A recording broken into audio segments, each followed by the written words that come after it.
introduce yourself. Yeah, I printed you've got one of the best web pages I've ever seen. I'll have the guys at Yuba County go over and pull up your web page and use that, but it's very informative. We've been fortunate enough to have Nate Black come in and talk about something that is the 800-pound gorilla on the couch. So I'm going to let you run because he showed me a graph here, and they said, how in the heck do you go from 28 million plus to 125 million upside down in 15 years? So I'm going to let Nate run with this ball game and say hello, Nate. Well, good morning. Hello, Hi, Nate Black, Sutter County Auditor-Controller. And to kind of tie up what you just mentioned, we began with a surplus in 2001. This is Sutter County, the county pension funding status. It was about $30 million superfunded. That means overfunded. We had more money set aside than we had in pensionable liabilities, as estimated by actuaries. Well, that's in 2001. Then as we march forward into the future, what happened is we ultimately have landed at a flip-flop there. So we went from superfunded, had, again, more money in the bank, to way, way, way underfunded. And so at present, at least as the most current CalPERS numbers suggest, Sutter County is at about $125 million unfunded pension liability. So that is a $150 million turnaround in the negative over that approximate 15-year period. And one might ask, well, what's the reason for that massive increase in the obligations that Sutter County has? And I would boil it down into two buckets. The first bucket that I think is on the top of everybody's mind lately is CalPERS's yields. That is their return on the assets that they invest. The last 2 years' yields, just to give you an example, have been far below what their average expected earnings should be, which is about 7.5%. The yields have been 2.4% 2 years ago, and most recently, about a year ago, 0.61. That's less than 1%. Let me ask you a question. It's just obvious. Is why has it taken so long for them to realize? Because the return of 7% was only for a short period of time, and it looked like they caught the .com bubble. Well, the average historical return for the market, so I'm speaking to the market in general, if you look at the S&P index, that sort of thing, you're going to achieve a yield north, actually. The last 30 years yield is still north of 7.5. Now, that's very much coming down. Last I looked, it was around 9%. The last 10 years have been abysmal because when we hit the financial crisis of 2007-8, what happened is the feds began what's called ZIRP, zero interest rate policy. And so pretty quickly the feds moved the interest rate, the Fed funds overnight rate, to zero, meaning they were lending banks money at no interest cost. And what they're doing there is to flood the market with cash to allow for very cheap loans and to spur growth in the market because the market was so down. But if you're at zero, that's in a negative cash flow because zero, there is overhead. Yeah, inflation. And it's just you can't operate with 0% income. Yeah. Yeah, they had seen at CalPERS right around a 30% year-over-year negative yield. So 30% in 1 year, CalPERS went down in 2008. That kind of hit takes in 1 year takes them from overfunded to unfunded liability. All right, I'm going to step out for a minute. You go right ahead. You got it. So the second. The second part of why Sutter County, and I would assume why a lot of other agencies around the state are in a similar predicament, both local and the state itself, is that most jurisdictions increased pensions when we were pretty flush with our investment returns. So what I mean is, in the early 2000s, we were seeing yields from the market that were high, very high, super funded status, meaning assets exceeded the liabilities. So folks at the state were the beginning, and they started increasing the rate that they paid the employees per year of service. And that increase at the state level then led local jurisdictions to start having to follow suit, or else lose their and bleed employees to the state because they had a more lucrative pension plan. And so the state really began the problem, if you will.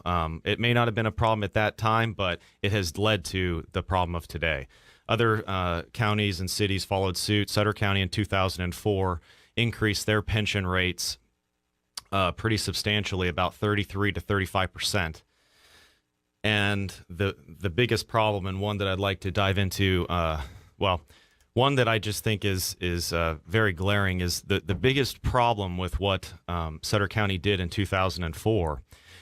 I wouldn't say it's so much that they raised the rate, and the reason why is the rate itself going up from 2004 on, meaning the rate that the employee earns their pension and then it's then paid out. That in and of itself, I understand, because there is a competitive reason. We had to remain competitive with CHP, with the state, with other jurisdictions that were following suit. But what didn't need to happen, and what created such a large pension problem, I think, is that we retroactively applied it. So when we increased pensions in 2004, it wasn't just on a current and go-forward basis. We said, we are going to increase pensions for all employees that are currently in the system, that is, that are currently working at the county. So if they had been there, that was their 25th year in 2004. That is, they had been there for 25 years working for Sutter County. Well, all along, they expected their pension to be at X, let's say at 2%. 2% times the years of service. Well, that overnight went to 2.7, and it didn't just go over apply to the future service years. It applied to all service years from their date of hire. Who made that decision to go retroactive? The 5 supervisors at Sutter County, which were LeVake, and was LeVake on there? No, Barbara, okay. Supervisor LeVake, ex-supervisor LeVake was not on there. The supervisors.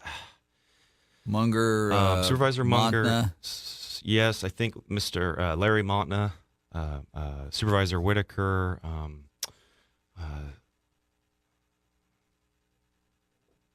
Aiken, was Aiken on there? 5th District. I'm sorry, I don't forget. I don't remember. Just for grins and giggles, can they? Once they did that, that was it. It just, you cannot take it back. My understanding is where the courts have landed is that they will not allow you to change pension rates or change the pension scheme for folks that have already retired. Okay. That's locked in. Okay. Folks that are still within the employment of the jurisdiction, there is a possibility, and the case is over in Marin, most recently, Marin County, that the state Supreme Court came down and sided with the county as opposed to the union, and said, look, the rules or the government code, it doesn't say that you have to provide XYZ pension. It says you have to provide a reasonable pension or a reasonable retirement plan. And so that came down on the side of the county, sided with the county, because the county was still providing a reasonable pension plan. It just wasn't as lavish as the unions would have preferred. Now, we know we got a problem, and I hate people, that keep telling me about, tell me something I don't know, okay? What I don't know is, what is the solution to this problem? And I'm sure we could do an hour show on this thing, and I will give you all the time you need to come back and explain it in parts. But what can we do to stop this hemorrhaging? Well, I just want to say first, Andy, thank you so much for bringing me on this morning and allowing me to speak to what I consider the by far most important fiscal issue of our time. And I mean that not just in Sutter or Yuba counties. I mean that across this entire country. Sure. Our federal, state, and local pension obligations are skyrocketing to such an extent. And if you just look at Social Security, there's really no way we can pay it. No matter. I paid into that since 1963. Unfortunately, the government started taking that trust fund money out. Yeah. In wasn't it a President lockbox according to Clinton? Yeah, President Baines changed that. Lyndon Baines, Johnson, excuse me. So to your question, what can we do? I've got some ideas.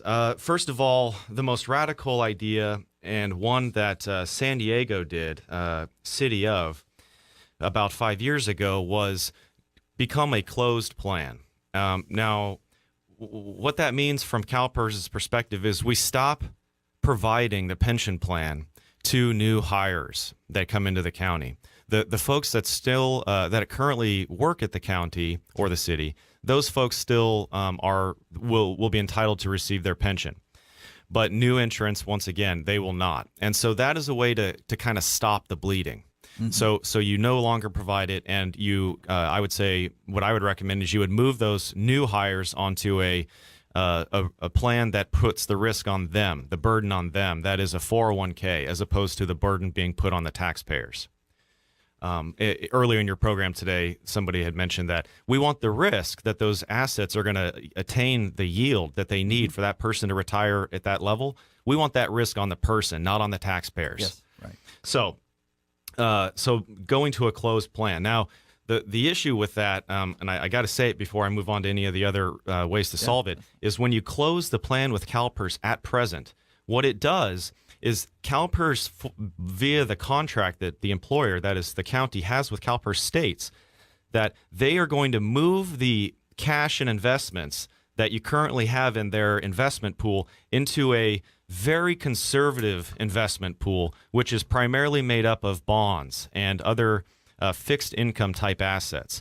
And so what that does is, from their perspective, is they say, well, we got to move you into a less risky investment pool because you're no longer putting new money into this from new hires. You're only putting in new money from the existing and prior employees. Okay. Well, what it has also the effect of that's very impactful is it takes our discount rate, the average expected yield that CalPERS expects with this investment scheme. When they move it to that conservative pool, it takes it down to 2%. Well, when you expect only 2% yield or rate of return on the assets that we send to CalPERS for the in perpetuity for the plan, that necessarily means we have to contribute a lot more money to backfill the lack of yield, right? So instead of getting 7.5%, we're only getting 2%, they expect. Well, that 5.5% differential, we have to pay in extra contributions because we're not getting it out of the market. There's no way we can stop that 7% payment because they determined back then that they were going to pay out at 7%. Who was responsible for that? Oh,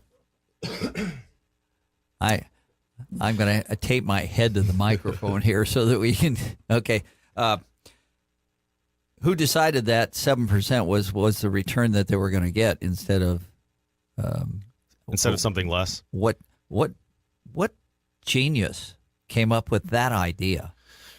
Is it Ponzi by any chance?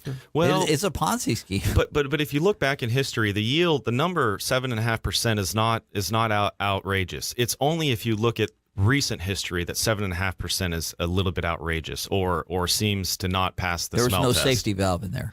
Well, yeah, we've just been in about a decade of historically low rates. Never, ever has the Fed's done ZIRP, zero interest rate policy, for 7 years. I mean, that's unheard of. So that interest rate depression has had an impact of depressing all of the rates throughout the system and all of the yields, I should say. Let's go back to how we can get out of this. Okay, so with the closed pension plan issue, though, one thing I wanted to mention was SB 681. This is a bill authored by and introduced by Senator Moorlach, Orange County. And what it does very specifically, is it, if it ever passes, this bill is, I would say the likelihood of passage is not great. But nevertheless, I'd like to talk about it because, to the issue of can we solve this problem, we have to talk about ways to do it and bills that are being introduced in Sacramento, and then, gosh dang it, support them if they make sense. Yeah. Well, this bill makes a lot of sense to me. What this does, again, Senate Bill 681, is it allows for a jurisdiction to exit CalPERS and become a closed plan, but not necessarily have to have that 2% drop in how the assets are invested. That is that, and it's not specifically described in the bill itself, in the bill language, but I'm sure through implementation, what it would allow is you wouldn't have to move those investments into very low yield bonds. You could still have some exposure to the market and obtain a greater yield. Because what I'm saying is when you become a closed plan, I did the calculation in Sutter County. What it does is, I mentioned earlier, we're at a $125 million unfunded liability, and that's about 18 months old, that figure, $125 million.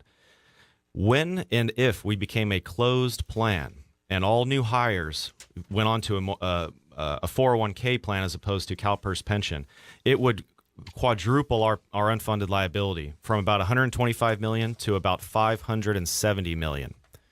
Because again, the yield that we're expecting on those assets invested down at CalPERS greatly reduces when we become a closed plan. Okay, but based upon the performance, it's going to happen anyway. Well, I hope that the new norm is not those yields that we've been seeing for the last 2 years. 3 years ago, just as an FYI, we had an 18% yield. So I do want to throw out there that CalPERS doesn't always have abysmal yields. It's just the last 2 years, and then, of course, 2008 with that huge drop. A few other ways to help solve this problem, is to do side funding. So it's also called Pension Rate Stabilization Fund. And what that is in the case of Sutter County, is we set up what's called a Section 115, that's an Internal Revenue Code number, irrevocable trust. And so what we did in 2016, we set it up. The board approved it. Thank you, County Board. That's a wonderful step. We took and set aside $1 million of money that we had kind of saved throughout the year, and we sent it down to this irrevocable trust. We determine how it's invested, and we can watch that grow. And then we can use that money that we're going to send over time to this separate side fund to offset the incredible increases we're seeing from CalPERS in our annual contribution that we have to remit to them. So this is a way to help steady the ship and to provide a little bit of side money in the good years to help offset, again, these very steep CalPERS increases. Let me ask you, would multiple counties help as far as spreading the risk or easing the solution, or is it pretty much county by county where it should be handled? I think that mechanically it's county by county, but politically it would be so much more conceivable that it could even happen if we came together. And that's, I think, exactly the importance of us having the conversation today is we need to band together, in my opinion, because it's only through the leverage of the group that we can affect change in Sacramento. For example, through CSAC, County State Association of Counties. If we could continue to push on CSAC, who represents the 58 counties, that this is the biggest issue, bar none, that we're dealing with. Please help us support assembly members and senators that are promulgating and bringing bills that are trying to address the largest issue of our time. So by supporting SB 681, we would help. I think greatly. Even if it doesn't pass, it helps the conversation. Okay. Yeah. Well, back to other solutions. Okay. I'll let you. Sure. I hate to keep interrupting you, but I do those things. Just ask Matt. Please do. Another idea that is employed, I think, fairly often And you and I had talked about it being employed perhaps at the water agency, but it is to prepay your CalPERS obligation right out of the gates in the beginning of the year.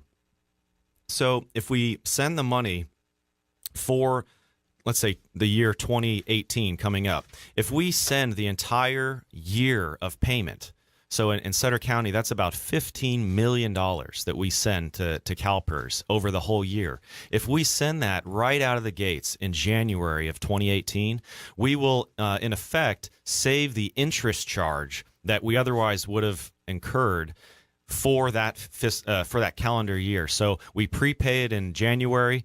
That means we have saved the interest rate for the subsequent 11 months through December 2018, and that number in Sutter County is something like $350,000 to $400,000 of interest savings. So that's simply by paying it out of right at the beginning of the year. And now, if you have the cash to do that, that is a huge benefit. That's on our board meeting July 18th. We're actually going to do that. That's great to hear. It's easy to sell. Obviously, $400,000 is a big number, but the way you can say it in a local government context is that pays for 3 or 4 deputies for a whole year. Yeah, and I say that pays for 3 or 4 internal auditors for a whole year. Okay, all right. We have longevity, and I'm going to bring this subject up because I just want a clarification. When you're in a deep hole, the best thing to do is to stop digging. So if we could take just elected officials and say, okay, that doesn't, you can't have longevity if you're an elected official, and make that a policy change. Do you think we have the political will to do that? Because just in one position alone is 50,000. So. I think that that's a really hard question because politics are difficult, and each and every one of those folks would have to make that decision for themselves. But I think that the more we talk about this issue, the more, just a year and a half ago, we finally, through GASB 68, Governmental Accounting Standards Board Statement number 68, we finally recorded the unfunded pension liability on our books and records. So it took us all the way to 2015 to finally come to the realization that actually this is a real life debt. This is something that we can't manage if we're not going to record it on our books. Would you go into that a little bit I deeper? certainly will. People don't understand that, and it's something that we've hidden. It's behind closed doors. It's transparency, lack of transparency. Well, I'll tell you briefly the story on GASB 68 and the calling it a liability or not recognizing unfunded pensions as a liability. Gentleman, he just retired, Auditor-Controller, now ex, from Sonoma, and before that Orange County. His name is Dave Sundstrom, and he is one of 7 GASB board members. There's 7 in the whole country. He's one of those 7. It's very prestigious role, and it's something that even after retiring as auditor of Sonoma County, he is still continuing his term as GASB director. So at any rate, when I'm talking to him a couple of years ago at our conference about this issue, about how in the world could 6 out of 7 GASB directors 25 years ago vote 6-1 that a unfunded pension liability is not even a liability that we're going to put on the books. How does, and he just shakes his head. It's so difficult for us to come up with a way to justify that kind of action. Now, fast forward about 20 years to a few years ago, and GASB reversed that. They voted 6-1. It's funny that there was still one hanging out there, but they voted 6-1 that in fact this is a liability and one that we need to manage and one that it is incumbent upon us as accountants to put on the books. And then that begs the question of management, or it creates the opportunity to talk with management. Mm-hmm. So the more and more we can talk about it, maybe the electeds would, as more knowledge comes to be willing to give up their longevity. Okay. All right. And in addition to San Diego, you have other jurisdictions that have tried plans. What have you gleaned from that? Well, as I mentioned, the Marin County change was huge. That is, the court ruling there was very massive and significant to us because it provided us a window that we can still consider changing pension for current employees, not just Not new retired. hires. And not just folks that are coming in the future, but folks that are still working in the county or in the city, that it's conceivable we can, in fact, alter the pension rates that we pay them. And again, the court said this is the state Supreme Court. I believe it was the Supreme Court. Pardon me if it was the circuit. But as long as the pension plan is, quote, reasonable, it is appropriate and sufficient. Okay. So that is just a very big, change, and a positive change from a pension management standpoint. The city of San Diego, to me, is the biggest focus and is the biggest example of how you can do this. That's a massive jurisdiction, Sure. and they were able to, and they had to because they had an even greater problem, but they were able to convert to a 401k deferred contribution plan away from a deferred benefit plan. And that is, if they can do it, I think anybody can do it. It's all about will. Now, if you were to ask me, how do you get past the closed plan concern, short of legislation from Senator Morlock or others in Sacramento? How do we get by the problem of CalPERS changing the investment scheme when we become a closed plan? How do we fund the contributions in the first 5 years after that? Because that's going to quadruple the contributions. It's conceivable that we have to remit to CalPERS. That's untenable. Well, with that, again, short of legislative change, such as SB 681, I would say it's incumbent upon the county to come up with a 10-year plan. Mm-hmm. And every penny that we can put into that side fund, that is into that savings account, it's an irrevocable trust, that is the way out of it. Because if we can keep pushing money over there, we can then become a closed plan and then absorb those massive contribution increases that we will necessarily encounter. And once we get through kind of that the big breaks on the beach, we get out to smoother waters, right? Stop kicking the can, address it now. Anything we can do today is exponentially going to help the future. And and conversely, anything we don't do, exponentially negative. Well, doing nothing is the worst thing we could do, and we've done that for many, many years. And I'm kind of. We're gonna go to a top of the hour and commercial here. I think. Can you do that? You're listening to the station that's been owned and operated by your friends and neighbors for over 72 years. The Big 14. 5 in a row. Come on, baby. Let's boogie. Number one then, and number one in local talk now. Hey, this is Live with Lou, broadcasting high atop Mount Hoop. KMYC, 1410 AM, Marysville, Yuba City. Check out the Territorial Dispatch. Papers are weekly and can be obtained free at distribution or by mail through subscription. It's the only locally owned and operated newspaper in the region. The paper is the rest of the story. And also check out the E-Territorial. It's an online version of the Territorial Dispatch which features local news and events for the Yuba, Sutter, Colusa, and Nevada County areas. You'll also find daily and breaking news updates, current traffic, and weather information, along with a calendar of local events. Visit the E-Territorial at eterritorial.com. Printing by Pack and Post, located at 937 Northfield Road in Linda, just north of Taco Bell and Walmart on Northfield, past Caltrans, 741-0885. The only place in Yuba County you can have your stuff packed and shipped under one roof. Authorized UPS and FedEx shippers will make those last-minute shipping adventures a pleasant experience. Pack and Post, 741-0885. 937 Northfield Road in Linda.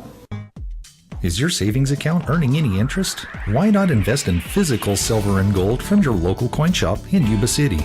A purchase of $1,500 or more saves you state sales tax, starting you off 7.5% ahead on your investment. Even a few ounces of silver or a handful of Morgan dollars each month can help secure your financial future. Check out our inventory. We'll answer your questions right here at Yuba City Coin and Bullion by the 10th Street Bridge. And all you treasure hunters, We buy coin collection, sterling silverware, tea sets, candle holders, broken or unwanted jewelry, diamonds, and we sell it all too. your investments can bring big returns at your local coin shop, Yuba City Coin and Bullion.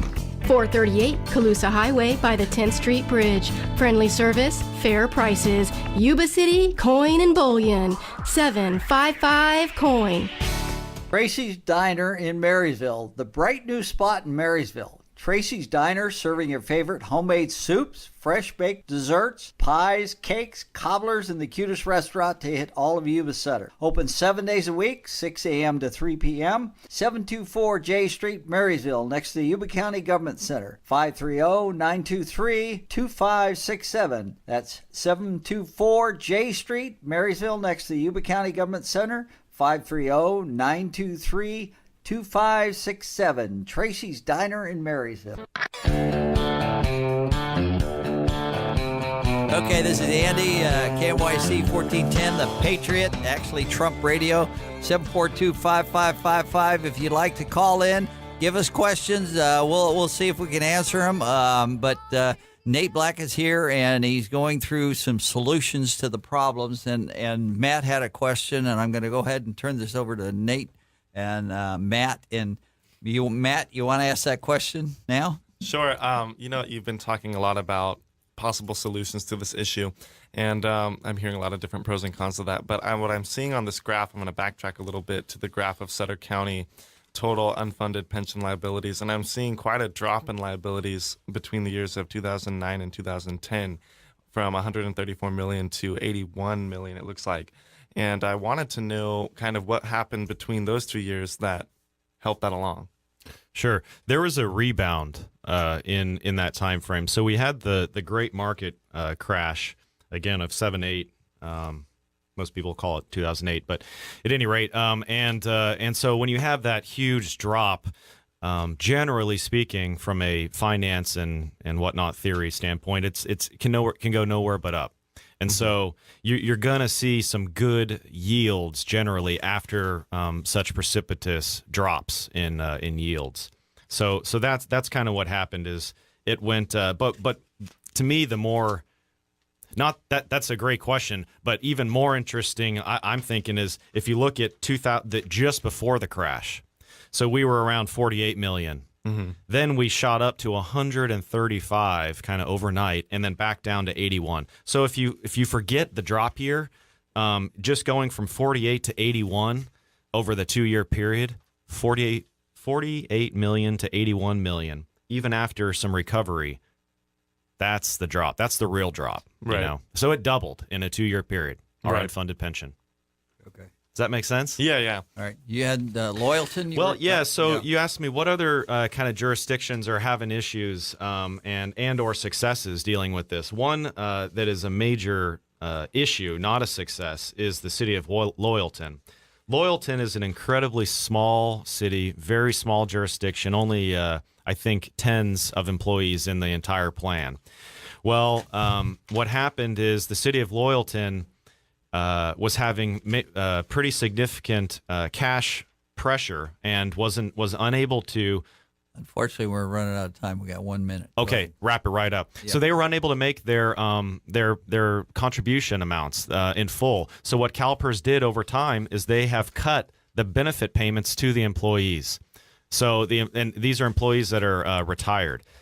Those employees that are retired are now receiving less than they expected all the time they worked at the city, because the city wasn't able to make its full CalPERS obligation. It just it has to implode sooner or later. It's just a question of how much sooner. So thank you very much for coming in, and we look forward to having you on again.